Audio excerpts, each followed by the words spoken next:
Hello, my name is Ansu Thomas, and I will be critiquing this lesson. Firstly, in my opinion, the terminal and enabling objects should be switched because the terminal objects should be broad, and the enabling are the steps taken to reach the terminal objectives. So, for example, using common idioms and phrases will prepare them for real world communication. So this is being able to use the common idioms is written as a terminal objective, but that should actually be an enabling objective. Then in turn, the terminal objective that would be the end result of learning the idioms would be to prepare for communication in real world situations. So in the document, I have switched the bullet points to match the terminal and enabling objectives, and it's in red as shown here. The objectives do pursue a communicative aim, which is demonstrated by the terminal objective regarding collaboration between students in creating the story. So, based on the assessment rubric for objectives, I rated a 4 for specificity, a 4 for measurable, a 3 for clear, and 3 for related. So I rated a 3 for clear and related, like I mentioned, because the objectives were switched up and it made it confusing as to what the end goal was when looking at the lesson plan. So those two things were a bit confusing and unclear. So moving on, we will talk about scope and sequence. So once the terminal and enabling objectives were switched, the lesson does follow the objectives. I think the scope and sequence is appropriately laid out. Um, there are not too many activities or too little, and the time allotted for each is not too short or extensive based on the type of activity. So, for example, for activity 2, where the instructor shows how to apply the idiom and create a sentence is about 2 minutes long, which should be enough time to give a thorough explanation, but also have time for the students to ask questions. And it shouldn't take up too much time from the students actually engaging in the activity themselves. Um, so each activity follows a natural progression and increases with complexity and increases in student participation as well. So, for example, with activity 1, it starts out with going over the new handout with the idioms and has a list of the meanings as well. And the students report back which ones they know about and which ones they don't. And then in activity 2, the instructor will pull out a few idiom cards and demonstrate how to use the idioms in sentences. Then in activity 3, the students get into groups and each pick an idiom and practice being able to use the idioms in sentences. Then once they're able to do that in the last activity, they use the idioms to create a story and they present that story to the classroom. So the natural progression, the activities get a little more complex and the student involvement also increases.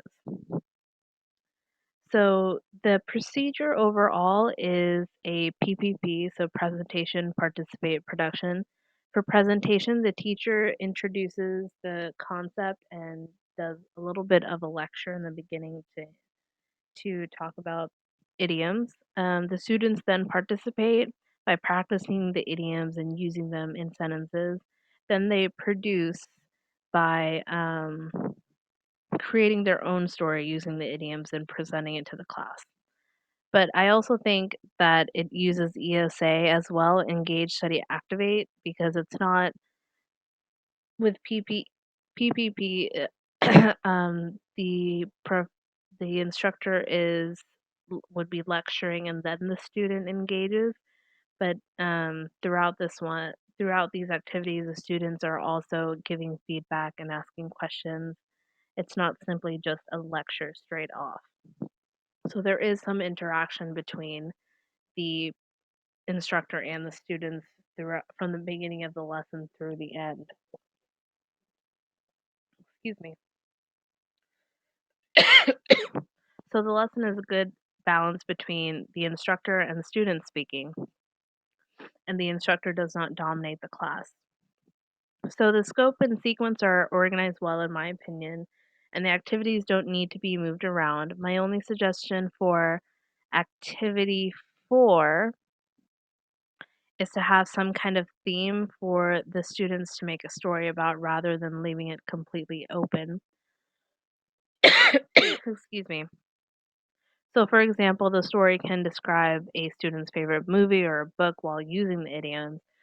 So, this will make the activity more communicative because it relates the idiom to something they like and promotes interaction and flow of ideas between the students. So, now we're going to talk about motivation. So, we're going to look at the boxes here that are filled out for each activity. So, for the introduction, the activity is important in reinforcing what was learned last week, which gave the students the opportunity to practice and ask any questions they might still have.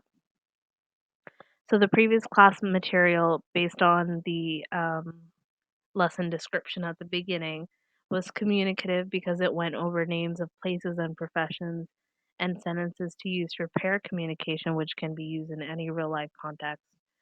So, giving students the material to look over gives them the chance to see what they don't know, and they won't be taken aback when the teacher discusses the new material. Excuse me. In the first activity, this activity reviews the material the student individually looked over. It gives them the chance to ask questions and receive clarification. Asking them where they'd used or heard some of the idioms before demonstrates how it is used in everyday life, and there is an intrinsic motivation for them to learn it because they see that there is a real life application. Activity 2, where the teacher is explaining how the note cards work. Um, the instructor is demonstrating it. It's not necessarily communicative, but is important for the teacher modeling how the sentence is structured or how the different examples the student can follow. For activity 3, this is the group work. This activity is important in practicing and using the idioms in a sentence. It demonstrates that the student understands the meaning of the idioms and is able to apply them. The interaction between students makes learning fun and interactive so that it's not as intimidating, and students can make sentences that they both understand and have an interest in, which this part of the activity is very communicative. For activity 4, this is where the student comes up with the um, using sentences with the idioms, but they make a story out of it. So my suggestion, like I mentioned earlier, was to have a specific theme for the story, so that way it's more communicative and it can be relatable to the student. So this activity is great for the students working together to make a collaborative story.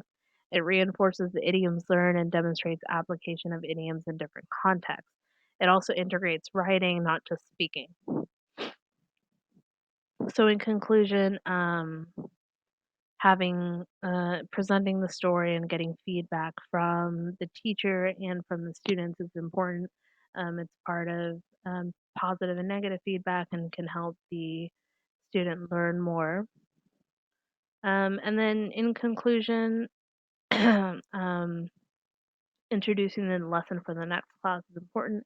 It gives the students what to expect for the next class, and in this case, it helps them think about the comparison between the informal and then the formal speech they learned in the previous lesson. Of course, homework can be beneficial because it can reinforce what they've learned. It lets the individual practice on their own and to express their own ideas, and um, it helps the teacher to see that they're not just learning what the group is using. And then my suggestion as well for activity 4 is that I'm sorry, activity 3, that they pull out more than one idiom from the box. So that way they can get a few more ideas and be able to apply those different ideas.